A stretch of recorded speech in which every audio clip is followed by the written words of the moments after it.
I'll admit I haven't been very faithful to this 30-day thing. I've been doing it, but I haven't really checked to see how many days I've got left, and I've skipped some days and so forth. And I know I wasn't even supposed to do that as part of the deal, but as part of the deal, I'm still going to come up with 30 videos, even if a few of them are ones where I skipped. So anyway, today I want to talk about, and so I try to make it to where it has something to do with like psychology, van life, that sort of thing. So this is, I guess, so anything you have to do with travel or place I've been, that's sort of like fair game as far as the subject. So, all right. So a lot of times I take this. I think me and my one friend went on this. Robert went on this ride before. I think we were on like the road to St. Louis because we're going like from here down to St. Louis, which is that's where my family mostly is and where I used to live, and then I live up here in Duluth. But anyway, but then I thought, oh, it's going from like St. Louis County, Minnesota to St. Louis County, Missouri. Although St. Louis City's not actually in the county. It's in or whatever if you want that added complication. But anyway, so I can say, okay, it's like the road of two St. Louis's or something like that. Anyway, sort of like they have like the Avenue of the Saints that go between like about like St. Paul and St. Louis. So that too. So anyway, although sometimes I think that this route will change. Okay, so sometimes like okay, so let's just these are the different routes they give you whenever you put today when I put it in Google Map today. Okay, for instance, down to and this is just like the city of St. Louis. If I put like someplace in the suburbs like Wentzville, or it might even like change a little bit. Like it might have me a lot of times go on this route. So I mean, but this is usually the route I take. This the one that's highlighted because I know like sometimes it might like temporarily one of those routes might be quicker, but but but whenever I go with someone else, they always want to like put it in the map, and they want to go by the Iowa route. So I guess all right. So I've done that Iowa route just because some people like I know tend to prefer it. So whatever. All right. So but the main route down from St. Louis to St. Louis goes through Wisconsin on Highway 35 south, or not Highway 30. I'm sorry, that was wrong. U.S. Highway 53 south, and then it goes through Eau Claire. Then it goes to the Wisconsin Dells. Goes through Madison. Then by then you're on Highway 39 south, and then you go down this way through Rockford and everything, and then you go through Springfield, and then by then, well, somewhere up here you get onto Highway 55 south, and then you go down all the way down. Then you cross over St. Louis, and so you're only in Missouri for just a little bit of this route, but in general, I found that this is probably like the most reliable route, the best route, and everything. But depending on the situation, I could go the other way. Well, if I have to go this way, this means I got to go through the Twin Cities. So sometimes it might be if I was. There's been times I was just going to go to the Twin Cities where I would take this, then definitely take this route if I was going to stop by the Twin Cities. But yeah, but obviously if I'm just planning to go to St. Louis, that's a whole nother like big metro area I got to go through. Like you got to go through like Madison, but that's not really that busy like the way like the Twin Cities are. Okay, so if you want to go all right, just taking the route down here. Let's just zoom in here, and I'll just tell you a little bit about this route. Okay, so first part, you go through into Superior, that's flat. Then you quickly rise up into this landscape here, and then it's more like a rough kind of land. Probably some fair amount of sections with like some bedrock and stuff. But then once you get further south, you're not really seeing too much bedrock. It's mostly glacial till and stuff. So you got like Solon Springs. That's one of the towns that you always hear people mention. I mean, it's got a lot of lakes around here. You can see all kinds of lakes around here, of course, just like in. So this is still like the same, like pretty much the same Northwoods section you'd say is like that's in Minnesota and everything. It's still like that same kind of Northwood forest and everything at this point. So it's not going to look lots of birch trees at this point still. Um, Solon Springs. Now I think that see this how there's kind of like this wash pattern. I think this is where they say like the it's like okay, you see like the St. Croix River, but yeah, that it used to like connect with like Lake Superior, and there used to be like a big and maybe a big glacial lake going through here. So anyway, so that might be an interesting thing. Now, once you get kind of like start getting into the St. Croix Valley, you're already getting then into kind of like well, it is part of the Mississippi Valley, and you're already not too far into that. You're going to start getting into the change of geology. So, but anyway, but just sticking here to Highway 53. So this is like about the most peaceful section of the road usually on Highway 53 because usually there's not that much traffic. And you go through Minot. Now Minot, if you want to stop there and get some beef jerky there at the Jack Link's factory. Well, the Jack Link's factory is in town, and they have like a IPO there in town, which is basically like a direct, like the first place that gets it. So it's usually cheaper than other places. Then you get okay, some of these towns like Spooner, uh, Rice Lake. Okay, you always hear Rice Lake mentioned a lot. People talk about that a lot. Um, Yeah. So anyway, and at some point, okay, so now you start getting down into here. Okay. Oh, I'm sorry, I skipped something there. Okay. For some reason, it's not showing Eau Claire in this map. Okay. Okay, here we go. So there's Eau Claire. It's not okay. Not showing up in the. For some reason, Google's not even saying Oak. Sometimes they like do things like that, like don't tell you the name of the river, the town, for some reason. Okay, but this is Eau Claire, Wisconsin. Okay, so this is like after about 2 hours of driving down Highway 53. Now you're at the first kind of like fairly big area, and then there's Chippewa Falls. Is this the Chippewa River? I don't know. There's like big bluffs through here and stuff. Anyway, I haven't really spent too much time in here, but I would like to spend more time there and there around Chippewa Falls and Eau Claire. But yeah, there's anyway, so you go through here. There's some massive like road cuts there for like the geology, and anyway, like I do, and then all right. So now you're on Highway 50 or 94. So it's 94 and 90 for a while. Let's see. Yeah, okay. So it's both 90 and 94 for a while. Let's see. But anyway, all right. So then you go through Black River Falls. Okay, and then that's one of the places I've stopped a lot. Black River Falls is a nice little area. There's a good rest areas and everything. I don't know, sentimental stuff. I stopped there. So if I wanted to go this way into the Driftless, which I sometimes have taken this route, like through all this stuff like this Viroqua and all these places, then you can go that way. And that's a pretty rough route. And then I've taken that route and then going across to Butte. Because, yeah, the Twin, okay, this is the Quad Cities. That's one of the areas I like. So sometimes I do choose to go through that area instead. But, okay, we're sticking to the main route here. Okay. So you can see how the land over here is like rougher looking and stuff. And, you see on a terrain map, you can okay, you can see a little better that rough, how this area is kind of rougher looking. I think I'll keep it on the satellite view for the most part, though. Here, okay, that's because this is what's known as the driftless area. So this is the area, the only area in the Midwest that didn't get hit by the glaciers, and because of that, it's hillier than the rest of the surrounding areas. And if you're going along here on Highway 90, 94 down to Madison, you're pretty much the whole time on the edge of this. And I think they say it's like what is it, like Glacial Lake, Wisconsin, I think is what they say. So that's why you'll see a lot of these interesting like sandstone sculptures, kind of like looking like ones you see out west. And I think it has something to do with like there being the lake there that kind of like sank down quick and carved out these sandstone sculptures. I think is what I believe. Okay, all right. So then you keep going through. Okay, then of course here's the Wisconsin Dells. So that's obviously you can either stop there or if you plan on doing some, you know, we did stop there at one of those places in Wisconsin. It's like this giant McDonald's. It's like this big giant lodge looking McDonald's. So if you want to check that out, that's cool. And then okay, then go through Madison. Madison's nice. Now there was a place right up here that started becoming like it's like let's see. Okay, I'm not gonna find the exact exit right now, but there was some place like a little bit up here where it was this one like Indian restaurant and this truck stop, and it was actually me and Robert stopped there that one time. We liked it, so that started becoming like a tradition to kind of start that stop there. So, oh, here's Portage. Okay. Oh, by the way, you can see here. So here's like the Wisconsin River, and it's like then the other river comes down along this way. So basically, this was like kind of like the first route, like in canoes across Wisconsin, where there was a portage there, and they would go anyway.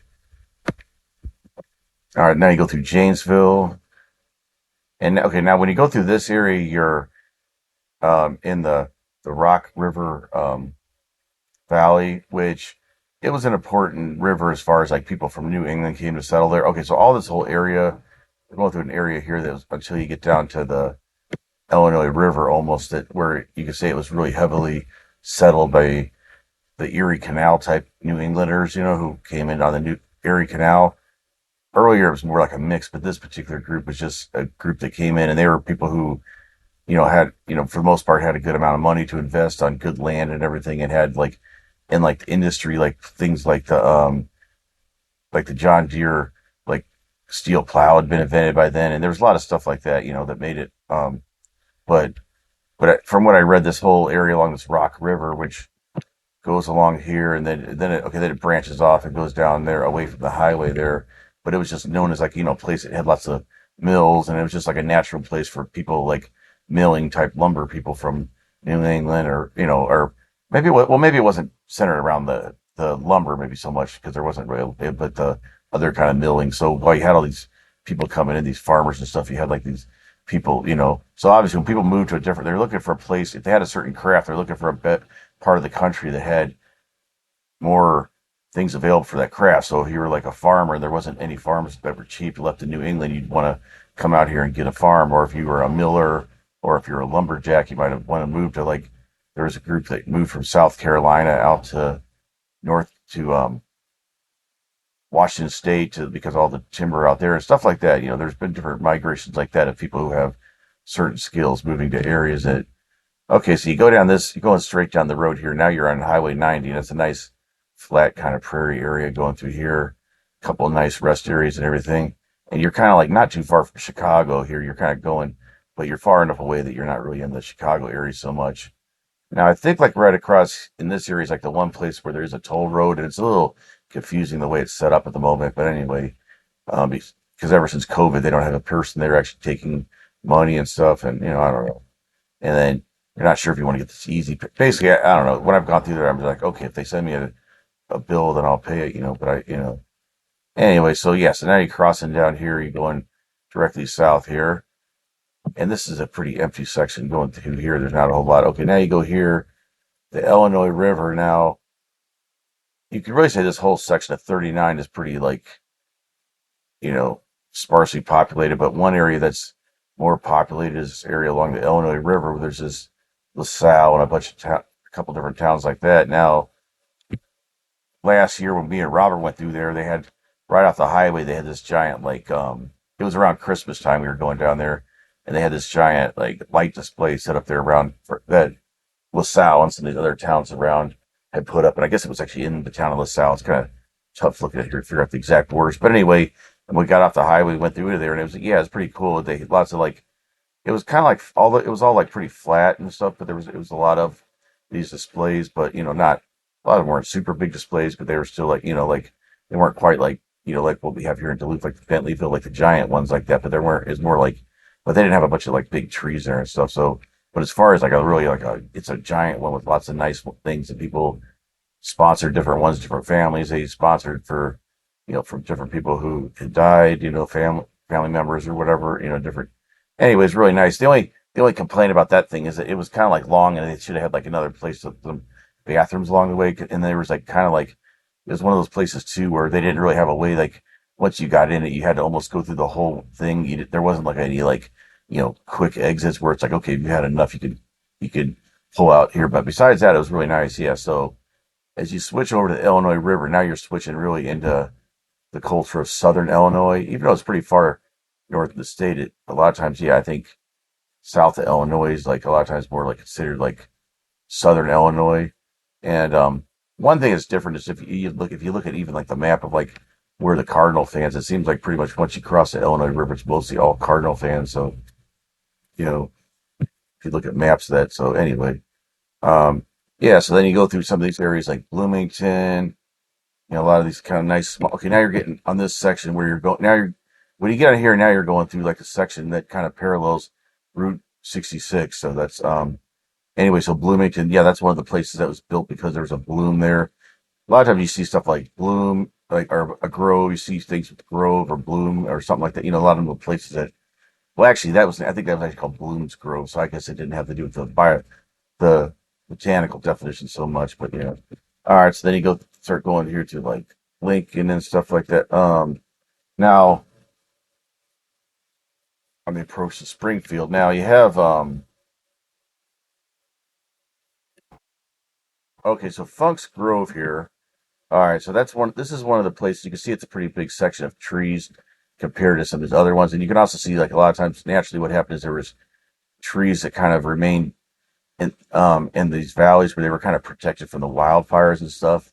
And I don't know in Illinois how much of like the natural prairie was because of purposeful fires by the Native Americans, because the Native Americans did do that a lot of, and how many were once it got out of control. But a lot of times, like you'd have like these little isolated areas that would have trees in Illinois, and that would become important areas like stopovers. Well, at the place you can stop, there's going to be shade. I guess there might be some water there, some food, whatever. There's going to be lot of early. Okay, like now, what these people do who own this Funk's Grove now is because I think they like own somehow they have some kind of like agreement where the state kind of like owns it, but they manage it or something like that. Where basically it's going to make it to where this area is going to be preserved now for generations. It looks like, and so what they're doing now is they harvest maple syrup there. But before they had done other things. But one interesting thing is a lot of times if you find like an area along here in southern Illinois, like one of the grove areas, it's one of the areas with trees, is more likely that it would have been settled more by Southerners. Especially like if you just do a little aside here, going up like the Illinois River, there's a section along the Illinois River that's wooded, okay, and along here, and a lot of this, and the well, basically these people from like Appalachia, upland South, they tended to like to settle in the area with the trees. Okay, that's what they did, and then a lot of times you might even had New Englanders come in, and they would even say, "Oh, we'll just take this prairie land instead," because a lot of the people they thought it was hard to farm it. First got there, maybe it was hard before you had the steel plow. They didn't kind of like being in a wide open area. I don't know. There's a lot of reasons. Like a lot of them were axemen, like Abraham Lincoln's family from. They were used to like building log cabins, and they were just used to like doing stuff in the woods. I mean, they had wood skills, and they so anyway. So they didn't. So I'd say actually a lot of them probably didn't take some of the best land that they could have. And then later on, more increased numbers of people like New Englanders took some of that good prairie land, which we know is like some of the best farmland around. But that was kind of different. That was more like a slower settlement of like the New England people that came in some of these areas at the same time as the Southern people. But up here, like that was where like the massive giant like New England settlement happened. So really, in a lot of ways, this part of Illinois is going to really be like a different culture. But anyway, so then you got Springfield here. That's on the Illinois River. Or actually, no, it's not on the Illinois River. It's on the Sangamon River. Okay, I'm sorry. I screwed up there. Okay. The Sangamon River, which goes through here. It's not that big of a river, but it forms kind of like a delta here with different like swamplands and stuff. Now, it's one of those lakes that different people, including Abraham Lincoln, thought that the Sangamon River could be used for riverboat traffic and barge traffic. I mean, they tried it a little bit, but it turned out it wasn't too successful. There has been a lot of examples of rivers that were kind of that were stretched beyond their like natural ability. All right, so let's just go back up here to Funk's Grove, and yeah, so because of all that history, it's interesting to me. So it's part of this. I think this might be called the Sugar River, but it's a tributary of. They called this whole part the Sangamon Country after the Sangamon River, and so this is all like these are all these rivers here are tributaries of the Sangamon River, and I think maybe the river valley stops like around Bloomington or something. But anyway, so this Funk's Grove is sort of like where it is because of someone built a farm there and everything and had like this maple syrup going for a long way. So anyway, so it became kind of like an important settlement because of that. And then because of that, Lincoln and his cronies, they helped the railroad to come through this area. Okay, so I mean, there was probably a couple of different. It may have come pretty close to here anyway, but naturally, but it probably came exactly through this Funk's Grove because of that. And later on, right next to that railroad, they built Route 66, and obviously they chose that. So basically, like Lincoln had to do with like the planning of Route 66. Basically, I mean, if you think about it, because of this tree being here and Lincoln being around, that's why pretty much Route 66 came through there. That was a big part of it. I mean, it probably was going to come through someplace in this area, but it may not have been the exact spot. So that's kind of a really interesting history, and it's all because there's a river that got a river valley and some trees, and it's a really nice. It's actually about my most favorite like rest area. It's got a lot. It's one of those things like where you go there and it's just a big giant like open canopy. After doing a lot of driving in the heat out in the sun, it's kind of nice to be in this open sand. If you got a dog, you can bring your dog. There's actually a nice trail going back in the woods and everything, and it's just kind of like an oasis of the prairie. And there's a nice like Route 56 memorabilia thing inside the station there, inside the rest area. Oh, one interesting about Funk's Grove is you get to the same rest area where no matter which direction you go, it kind of like if you come from like the one direction, it goes underneath the highway. And okay, well, I don't know, I forgot to see how it goes. I think it's okay. I guess if you're coming from this way, yeah, okay, you end up on this side. Then if you're coming from this way, you end up on this side. Well, anyway, this well, anyway, but either way, okay. So no matter which way you come, you go to that same rest area, so you don't have to worry about it. It's the same nice rest area. And then a little bit further down here is McLean, Illinois, and that's where the home of the Dixie truck stop, which is a big, in the past, it was a big stop along Route 66, and they have a lot of Route 66 memorabilia. Although I think they sold the place, and it's not, from what I understand, not as much of the Route 66. But those are two big Route 66 places you can stop. Oh, and of course, really, I haven't really done this, but you could like just do the Route 66 along part of this route too. Um, I think a pretty good section all along here of Route 66 exists. You may not even have to get off the highway. There might be a pretty large continuous stretch that just goes along the highway there. Okay, then you go Lincoln, which I think Lincoln was more like this area they built to kind of commemorate Lincoln. Or okay, I'll have to look in before. And as far as the town of Lincoln, but then once you get down here, you get all the whole like Lincoln experience in Springfield, Illinois. Now there's all kinds of like different places, like any place where Lincoln stopped and did like argued at some courthouse around there. That they've got some Lincoln monuments. They actually got like at the rest area. I did have one of these books, and it was kind of showing like all the different Lincoln stops you could make. So that's something to do. And anyway, and part of this too is like this is Illinois, but I try to look for lots of interesting stuff in areas that people consider like flyover country. So anyway, and then so you got the Sangamon River that comes down here. Now the other important thing too is like Lincoln and his cronies also, they were kind of important as moving the capital from Vandalia, Illinois, which is like a little bit to the south, moving it up here on the Sangamon River to Springfield, Illinois. And I think somewhere over here is where Lincoln settled. So anyway, the Sangamon River was an important river as far as like American history. All right, and then if you keep going, it just gets more into some prairie and stuff like that.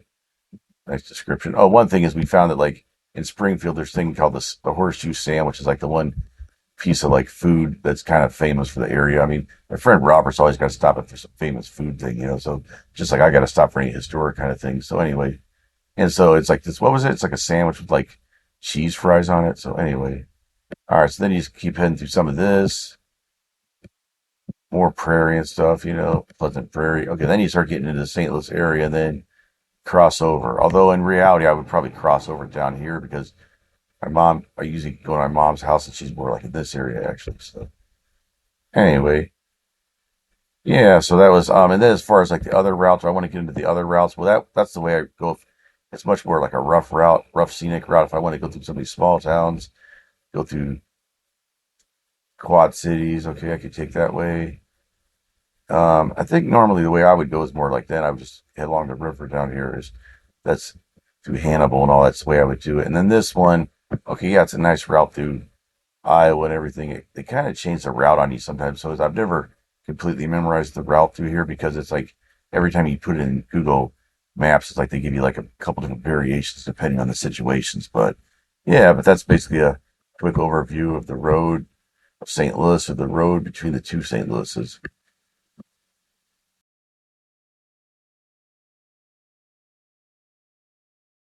This 30-day YouTube miniseries is a psychological experiment using Jungian psychology to live better and experience more this summer. I'm not a psychologist, just a layman looking to apply Jungian principles to life. I'm starting with the idea that the unconscious mind is very smart and tells us things. And believing in this, I drove up to Hibbing, Minnesota, and I found that 4 locations in Hibbing, Minnesota corresponded quite well to 4 different principles called the HibQuad30. The first one is the Hibbing Ghost Town, which the characteristics is you feel the echo of the past as the wind flows down established paths. This represents unconscious voice being in the center of a moving circle, the mother archetype, home, center, castle, etc. Character I'm coming up with here to explain it is Nellie, the ghost sheepdog mom who circles the area, protects and guides. The Greyhound Museum has to do with travel and also the Jungian idea of beauty as a way of mentally feeling your way into physical objects and flowing into life in general, flowing beauty, mentally becoming part of the object. The character here I'm coming up with is Flows With It, which is a Native American cartoon character who has a magic canoe, finds all past, glides over, portages, flows into life. Now the ore pit, it represents awe, the smallness of the individual, abstraction, and the way to in making the world simpler, more understandable. Connections, the beauty of symmetry, the beauty of maps, beauty of mathematics. And this is supposed to be Laser Nash. Doesn't look like him that much, but anyway, it's like John Nash with his cup sending out all these laser beams across, dividing the world. trying to find that order in the chaos from A Beautiful Mind. If you haven't seen that movie, Bob Dylan's Home, it represents stories, archetypes, wishing to become someone else. DJ Hat Trick, what he does is he gets people into the groove by putting different hats on and sending people into different paths. It's sort of like the way we do whenever we listen to a song, for example. Here's a simplified view of the quaternity here that I'm going to be using for this 30-day adventure. And this is what it's going to more look like. I'm just going to do a simple sketch that I'll put in the video and then just kind of explain it like on a notepad like this to make it simpler so I can get it done, so I can do a video for 30 days. And so subscribe to get all 30 of those videos.